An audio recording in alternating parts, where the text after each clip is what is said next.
Good evening India. Radhe Radhe, Ram Ram ji. Mata Rani सबकी खैर करे। मैं अर्चना फिर आ गई हूँ आप सबके बीच स्टोरी टाइम विद अर्चना में एक अच्छी सी कहानी लेके। आज की कहानी एक बहुत बड़े संत के विषय में है। एक बहुत बड़े संत हुआ करते थे।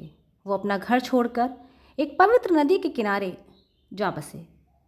वहाँ उन्होंने अपनी एक कुटिया बना ली और वहीं रहने लगे, बल्कि यूँ कहें कि वहीं के हो के रह गए। वहाँ आसपास के सभी लोग उन्हें बाबा कहते थे।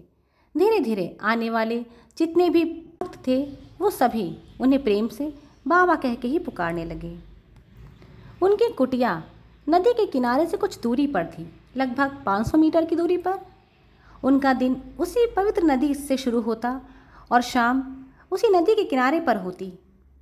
मेरे कहने का तात्पर्य ये है कि वह सूर्य का स्वागत उसी नदी के तट पर किया करते थे और सूर्यदेव को विदा भी नदी के तट से ही करते थे।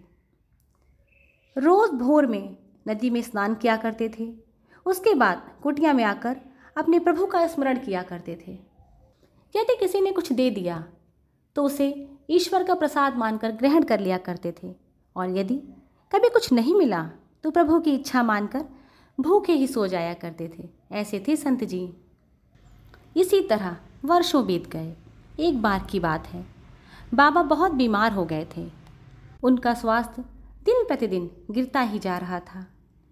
बाबा कुटिया में अकेले रहते थे। एक तो अस्वस्थ, ऊपर से 90 वर्ष की अवस्था, स्वास्थ्य खराब।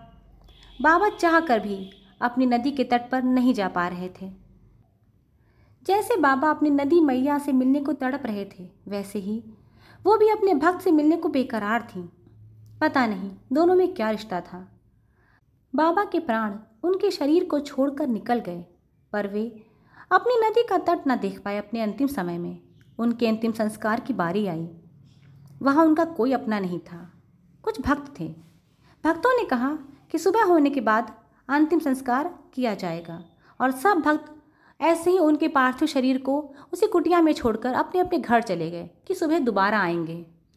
सभी को इस बात का इंतज़ार था कि जल्दी से सवेरा हो और हम सब मिलकर अपने बाबा का अंतिम संस्कार बखूबी करें, पूरे विधि विधान के अनुसार किया जाए।